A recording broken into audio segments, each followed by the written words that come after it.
Hello dear friends, स्वागत है आपका अपने यूट्यूब चैनल एसडी एजुकेशन पर। आज है 30 नवंबर 2024 और हम बात करने वाले हैं रेगुलर की तरह आज के most important current affairs question के बारे में। जैसा कि आप सभी लोग जानते हैं, हम अपने इस वीडियो में जो भी इंपॉर्टेंट आने वाले एग्जाम्स हैं उन एग्जाम्स के लिए जो करंट अफेयर्स के क्वेश्चन होते हैं उन सभी क्वेश्चन को यहाँ पर कवर किया जाता है। आज 30 नवंबर है, यानी कि नवंबर का आखिरी दिन है। पूरा जो ये मंथ है वो कंप्लीट होने वाला है। तो नवंबर मंथ की जो प्लेलिस्ट है वो आपको चैनल पर मिल जाएगी। तो अगर आपको पूरे नवंबर मंथ की करंट अफेयर्स देखना है, पढ़ना है सीरियल वाइज, तो आप जा करके चैनल पे जाइए। वहाँ पर करंट अफेयर्स की प्लेलिस्ट होगी, उसमें आपको नवंबर मंथ की जो प्लेलिस्ट है वो मिल जाएगी और आप जा करके पूरे मंथ की अगर कोई भी डे की करंट अफेयर्स आपसे छूट गई है, आप जा करके उसको कवर कर सकते हैं। तो अगर आप वीडियो पर पहली बार आए हैं तो वीडियो को पूरी देखिए, शुरू से लेकर लास्ट तक पूरा वीडियो को देखिए। अगर वीडियो समझ में आती है, वीडियो के जो क्वेश्चंस हैं अगर वो अच्छे लगते हैं तो वीडियो को लाइक कीजिए, अपने दोस्तों के साथ वीडियो को अधिक से अधिक शेयर कीजिए तथा चैनल को सब्सक्राइब कीजिए। बढ़ेंगे हम आगे की तरफ और बात करेंगे आज के पहले प्रश्न की। पहला प्रश्न है आज का इंपॉर्टेंट प्रश्न। हाल ही में अंतर्राष्ट्रीय पर्यटन मार्ट के 12वें संस्करण का मेजबान कौन सा राज्य रहा? यानी कि अंतर्राष्ट्रीय पर्यटन मार्ट का जो 12वां संस्करण आयोजित किया गया, इसकी मेजबानी किसके द्वारा की गई? तो ऑप्शन नंबर बी इस प्रश्न का सही जवाब हो जाएगा, यानी कि असम के द्वारा। तो असम राज्य के द्वारा अंतर्राष्ट्रीय पर्यटन मार्ट के 12वें संस्करण का जो मेजबानी है वो की गई है। डिटेल में अगर इसके बारे में बात करें तो असम के काजीरंगा में 12वें अंतर्राष्ट्रीय पर्यटन मार्ट का आयोजन किया जा रहा है। कब? 26 से 29 नवंबर 2024 तक इसका आयोजन किया जाएगा और इसका जो आयोजन है वो पर्यटन मंत्रालय द्वारा किया जा रहा है। और जो इसका उद्देश्य है तो यह जो आयोजन है यह घरेलू और अंतर्राष्ट्रीय आगंतुकों के लिए पूर्वोत्तर भारत की जो पर्यटन क्षमता है उसको बढ़ावा देना इसका प्रमुख उद्देश्य है। अगले पॉइंट की तरफ बढ़ते हैं, अगले क्वेश्चन की तरफ बढ़ते हैं। तो अगला बोनस क्वेश्चन की तरह से है, क्वेश्चन नहीं है, सीधे इसका जो पॉइंट है वो उसके बारे में हम कवर करेंगे। तो अंडर 8 विश्व शतरंज में जो दिविथ रेड्डी है ये विश्व चैंपियन बने हुए हैं। यानी अंडर 8 में विश्व शतरंज में जो चैंपियन है, विश्व चैंपियन है वो कौन बना? तो दिविथ रेड्डी जो है ये अंडर 8 विश्व शतरंज में विश्व चैंपियन बने हुए हैं। तो ये हैदराबाद के रहने वाले हैं। 8 वर्षीय दिविथ रेड्डी इटली के मोंटे सिल्वानो में अंडर 8 विश्व कैडेट शतरंज चैंपियनशिप इन्होंने जीत ली है। इन्होंने 9/11 अंक बनाए जो सात्विक स्वयं और जिमिंग गुआओं के बराबर थे, लेकिन बेहतर टाई ब्रेक स्कोर के कारण इन्होंने स्वर्ण पदक जीत लिया है। 1784 की जो फाइट रेटिंग वाले दिविथ हैं, इन्होंने अपने पहले 4 मैच जीते जिसमें से 2 हारे और फिर लगातार 5 मैच जीतकर इन्होंने यह जो खिताब है वो अपने नाम कर लिया है। और इस प्रकार से 8 वर्षीय जो दिविथ रेड्डी हैं इन्होंने अंडर 8 विश्व कैडेट शतरंज चैंपियनशिप में स्वर्ण पदक जीत लिया है। अगले क्वेश्चन की तरफ बढ़ते हैं। अगला क्वेश्चन है, हाल ही में चर्चे में रहा पेन्नेयार नदी जल विवाद में कौन से 2 राज्य शामिल है? यानी कि जो पेन्नेयार नदी जल विवाद है ये किन 2 राज्यों के बीच में है? तो ऑप्शन नंबर बी इस प्रश्न का सही जवाब हो जाएगा, यानी तमिलनाडु और कर्नाटक, इन 2 राज्यों के बीच में जो जल विवाद है वो पेन्नेयार नदी जल विवाद के नाम से जाना जाता है। डिटेल में बात करें तो सुप्रीम कोर्ट ने केंद्र सरकार से तमिलनाडु और कर्नाटक के बीच पेन्नेयार नदी जल विवाद पर बातचीत करने वाली समिति की जो रिपोर्ट है वो पेश करने को कहा हुआ है। पेन्नेयार जो नदी है इसे दक्षिण पेन्नार नदी के नाम से भी जाना जाता है और यह तमिलनाडु तथा कर्नाटक के बीच से होकर बहती है। इन दोनों राज्यों के बीच में ये जो नदी है ये बहती है। ये कर्नाटक के नंदी हिल से निकलती है और तमिलनाडु में 80 किलोमीटर दक्षिण की ओर ये बहती है। तो इस प्रकार ये जो नदी है ये कर्नाटक और तमिलनाडु दोनों राज्यों से होकर बहती है। आगे बढ़ेंगे अगले क्वेश्चन की तरफ। अगला क्वेश्चन है हमारा, हाल ही में सेना परेड 2025 का आयोजन कौन सा शहर करने वाला है? यानी कि सेना दिवस के अवसर पर जो परेड होती है, तो इस बार की जो सेना दिवस परेड 2025 का जो आयोजन है, ये जो परेड है ये कौन सा शहर करेगा? तो ऑप्शन नंबर सी इस प्रश्न का सही जवाब हो जाएगा, यानी पुणे सेना दिवस परेड 2025 का आयोजन करने जा रहा है। डिटेल में अगर हम बात करें तो पुणे 15 जनवरी 2025 को पहली बार सेना दिवस परेड की मेजबानी करेगा?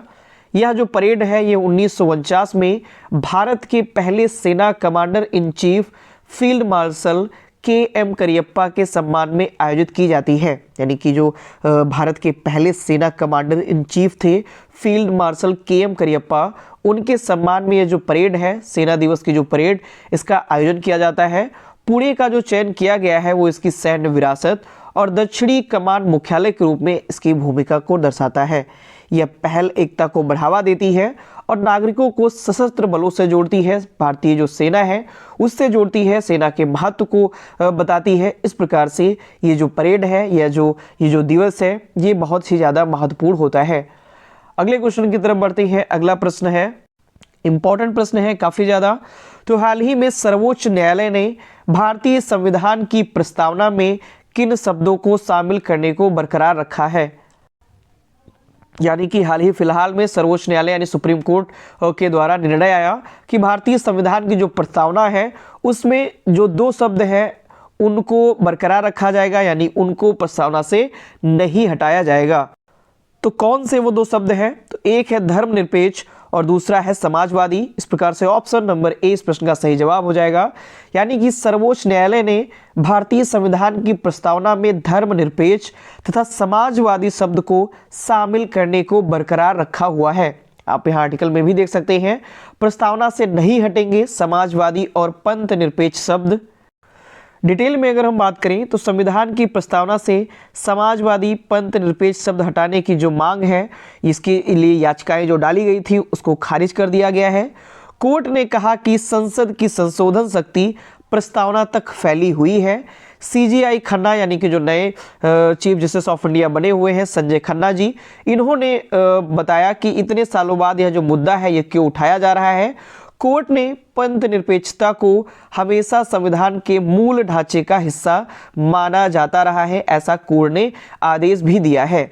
तो सुप्रीम कोर्ट ने 42वें संविधान संशोधन की संवैधानिक वैधता को चुनौती देने वाली याचिकाओं को खारिज कर दिया है, जिसने 1976 में आपातकाल के दौरान प्रस्तावना में धर्मनिरपेक्ष और समाजवादी शब्द जोड़े थे। स्पष्ट किया गया है कि अनुच्छेद 368 के तहत संसद की शक्ति प्रस्तावना सहित संशोधनों की भी अनुमति देती है। यानी कि प्रस्तावना सहित जो संशोधन है उनमें संशोधन किया जा सकता है। अनुच्छेद 368 के तहत संसद की शक्ति ऐसा बताती है। तो इस प्रकार से 42वें संविधान संशोधन की जो संवैधानिक वैधता को चुनौती देने वाली जो याचिकाएं थी, इन सभी याचिकाओं को सुप्रीम कोर्ट के द्वारा खारिज कर दिया गया है और धर्मनिरपेक्ष तथा समाजवादी जो शब्द हैं ये प्रस्तावना में पहले की तरह बने रहेंगे। अगले क्वेश्चन की तरफ बढ़ते हैं। अगला क्वेश्चन है, हाल ही में यमांडू औरेसी को किस देश का नया राष्ट्रपति चुना गया है? तो ऑप्शन नंबर बी यानी उरुग्वे के नए राष्ट्रपति बनकर के आए हुए हैं यमांडू औरेसी। आप यहां देख सकते हैं यमांडू औरेसी है। तो वामपंथी राजनीतिज्ञ और पूर्व मेयर यमांडू औरेसी ने उरुग्वे के राष्ट्रपति चुनाव में जीत हासिल की। इससे 5 साल के रूढ़िवादी नेतृत्व के बाद केंद्र वाम सरकार की वापसी हुई है। पूर्व जो राष्ट्रपति थे जोस मुजिका, इनके द्वारा समर्थित औरेसी पर्यावरण नीतियों, सामाजिक समावेशन और आर्थिक विकास के लिए संतुलित दृष्टिकोण पर ये जोर देती हैं और ये नए जो राष्ट्रपति हैं वो उरुग्वे के बनकर के आए हुए हैं यमांडू औरेसी। उरुग्वे की जो राजधानी होती है वो होती है मोंटेविडियो। वर्तमान में जो करेंसी है यानी मुद्रा है जो यहाँ की वो है उरुग्वेयन पैसो। अगले क्वेश्चन की तरफ बढ़ेंगे। अगला क्वेश्चन है, खबरों में रहा क्यास नूर वन रोग किस राज्य में देखने को मिला हुआ है? यानी कि भी हाल ही फिलहाल में क्यास नूर जो वन रोग है ये देखने को मिला है राज्य में। काफ़ी ज़्यादा जो खबरें हैं वो आ रही हैं। तो ऑप्शन नंबर ए इस प्रश्न का सही जवाब हो जाएगा। यानी कर्नाटक में क्यास नूर वन जो रोग है ये देखने को मिला हुआ है। तो कर्नाटक के चिकमंगलूर के स्वास्थ्य अधिकारी क्यास नूर वन रोग को रोकने के लिए अलर्ट इन्होंने जारी किया है। इसे बंदर बुखार भी कहा जाता है। यानी जो ये क्यास नूर वन रोग है KFD, ये इसे बंदर बुखार भी कहा जा रहा है। KFD एक टिक जनित वायरल रक्तस्रावी बीमारी है जो पहली बार 1957 में कर्नाटक के कयास नूर वन में देखी गई थी, इसीलिए इसका नाम कयास नूर फॉरेस्ट डिजीज भी रखा गया है, यानी KFD। और यह जो बीमारी है वो कयास नूर वन रोग वायरस के कारण होती है। अगले क्वेश्चन की तरफ बढ़ेंगे। अगला प्रश्न है हमारा, हाल ही में खबरों में रही अष्टमुदी झील किस राज्य में स्थित है?